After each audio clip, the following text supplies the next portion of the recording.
My recovery began. I was incarcerated, which is a good thing because if not, then I don't know where I'd be at. The loss of custody of my 3 kids is what supported a lot of that.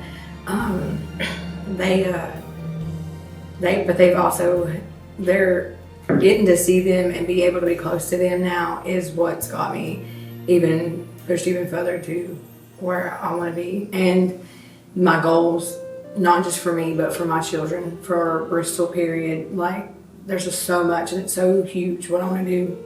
And it wouldn't even been possible without the Drug Coalition and Sullivan County period.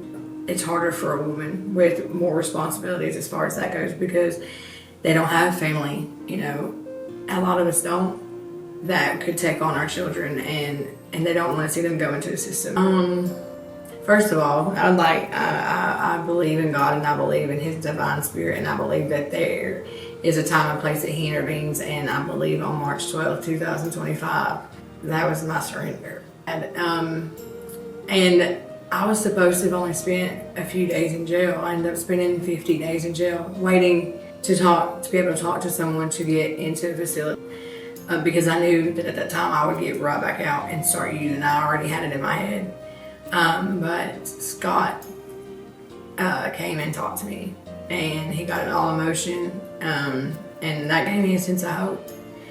And somebody else that that's been there and done that, and they knew exactly where I was coming from. And it's just amazing how you go so long without any faith or hope in anything, and then when you start to open your eyes, and it's an amazing thing to see how God works in your life.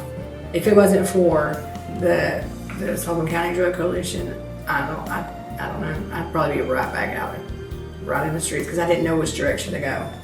My children are with a friend of mine. I grew up with her. She's probably the only person that I trusted with my children, and I still do.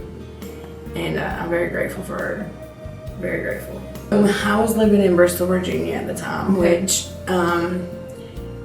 she lived in Tennessee. And I had the option. I just had my baby girl. She was 3 weeks old. I got to hold her for 3 weeks of her life. And then I had a 3-year-old and a 4-year-old. The only person I could think of was Samantha, and I called her and she didn't hesitate. We went to court that last time, and I told the judge then I was not prepared or ready to take on my children, and that's a hard thing to do as a mother. And so I signed over custody of all 3 of them, and for her to take them across state lines. And the moment that I signed that paper, we both were crying in that courtroom. I mean, anybody in there was crying because they knew right then at that point that I couldn't do it, and I wanted to so bad. Pretty much when I signed that paper, and she had them and was allowed to make different decisions for each and every one of them. That also gave her the authority and the power to decide when and if I get to see the children. The moment that I got back from the rehab facility that I was at Buffalo Valley, she messaged me instantly, and she said I didn't know where you were. They wouldn't give me any information. She said I've prayed for you, and I didn't even have to ask. She said, when do you want to see your children? And it was just a blessing that I just so happened to went to school with this girl. As a mother, that's the hardest decision you'll ever make, is to sacrifice the time and being able to be in your kid's presence long enough to raise them up to this point. But at the same time, being selfless enough to turn them over to somebody that you love and that you trust to watch them grow. And I'm very thankful for that.